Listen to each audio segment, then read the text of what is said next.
Good night, Shabbos, everyone. Shabbos Parshas Vayeitzei. The beginning of the Parsha really carries a packed message. Vayeitzei Yaakov and Beersheva. Yaakov left Beersheva.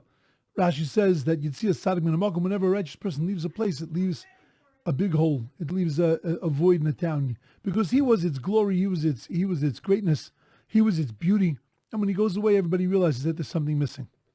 And we point out from there that really what it's teaching us is that while he's there, nobody really recognized him. While he's there, Yaakov Avinu is just a quiet, unsung hero sitting and learning Torah, just filling the place with spirituality. Unfortunately, a lot of times we don't recognize that something great is amongst us. But it's only when that leaves do we realize, oh my gosh, look what we had. Look what we had in us. Look what we had with us. Look what we had living in our community. That's no longer there. That's when we start to kick ourselves a little bit and to realize, oh my gosh, we should have kept our eyes open and appreciated what we had when we had it. Beautiful message. Problem is, it's not the only time in the Torah where it says Vayeitzei. It says by Avram Avinu, Vayeitzei Avram. By Yitzchak, it says Vayeitzei Yitzchak. Avram went, Yitzchak went. Rashi doesn't point out that message there. He doesn't say Yitzi as tzaddik min hamakom, that when a righteous person leaves a place, he leaves a void. But only now do we decide that it's important to teach us that lesson? By Yaakov? Why by Yaakov more than by the others? Why not teach him by Avram and by Yitzchak also? So I think that you could say that by Avraham Avinu was a person who built a hotel. His place was open on four sides. Anybody who needed came through and got taken care of. You didn't have to wait till Avraham Avinu left a place to know that he was there. He made a clear mark. Yitzchak was phenomenally wealthy. The wealthiest guy in town, you don't got to wait until he leaves to know, oh my gosh, we should have appreciated him when he was here. You appreciate him when he's there because you're always hitting him up. Because you're always looking at him to, he's gonna support everything. We know when the richest guy is in town. But when the guy who's learning Torah, when the guy who's just quietly involved in everything, the guy who's quietly making everything happen without causing any attention to himself, when that guy leaves, that's when you realize, oh my gosh, what he did during his lifetime while he was here, if we only would have realized that and recognized it.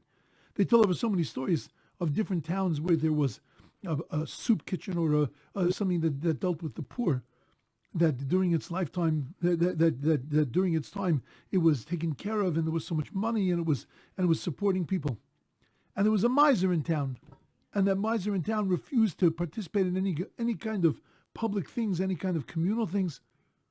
And then all of a sudden the miser dies, and that soup kitchen dries up.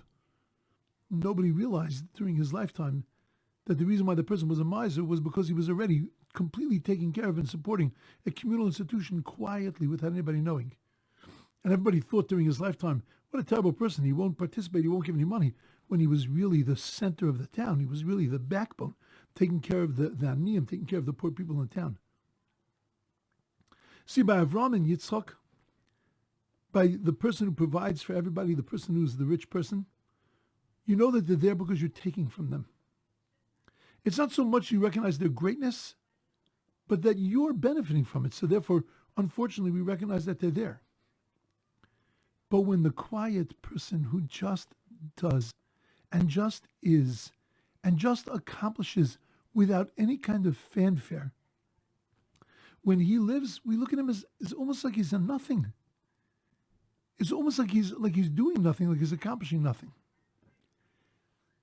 The Torah waited to make that message until this point, until Yaakov Avinu, to make the message that when do you really make an impression on a town?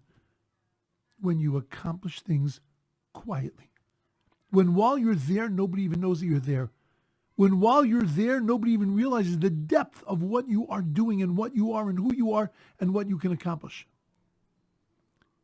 And they only recognize that later. That's the way to really make an impression. You see, when you're there and when people know that you're doing, that's not necessarily a testimony to your greatness. It's a testimony to what people need. Now, it doesn't mean that you're not great. It doesn't mean that Avram wasn't great. And it doesn't mean that Yitzchak wasn't great. But the reason why everybody knew that they were there is because they needed something from Avram and they needed something from Yitzchak. But when Yaakov was able to supply something, was able to accomplish something in the quietest of ways, just by being Yaakov, that makes the deepest part, the deepest kind of roshem the deepest kind of impression on a person. And I think that what the Torah is teaching us is that how do you really make an impression on this world? It's the ones that do it still, quiet. You sit in a corner and you seemingly doing your own thing, but you worrying about everybody. You worrying about everything. No WhatsApp messages. No big signs. No big fanfare. Look what I'm doing and look what I'm doing and look what I'm making happen. But still, you make things happen. Quietly. Unpretentiously. You're there for everybody whenever they need. But nobody knows about it. It stays quiet. That's the greatest Rosham, the greatest impression that you can make on people, and the greatest advantage that you can have. That's what the Torah is teaching me. Yitzias tzaddik min hamokom. When a truly righteous, quiet person leaves a place, when a truly righteous, a person who is not there to get accolades and fanfare, but a real righteous person, when he leaves a place, then you'll know that he was really righteous, because then you'll feel his lack, you'll feel his loss, you'll feel the void. And that's the way to really accomplish. The way to really accomplish, quiet, still, no fanfare, no publicity, just be. And when you are, it is amazing what you can do. Chew it over. I think it's a beautiful idea. And I think it's a great guide for the way that we need to be inside of our communities, inside our families, inside of our lives. Not worried about what they say, but worried most about what we accomplish. And that's when we'll make the greatest impact on the world that we live in. Have a wonderful, beautiful, amazing Shabbos.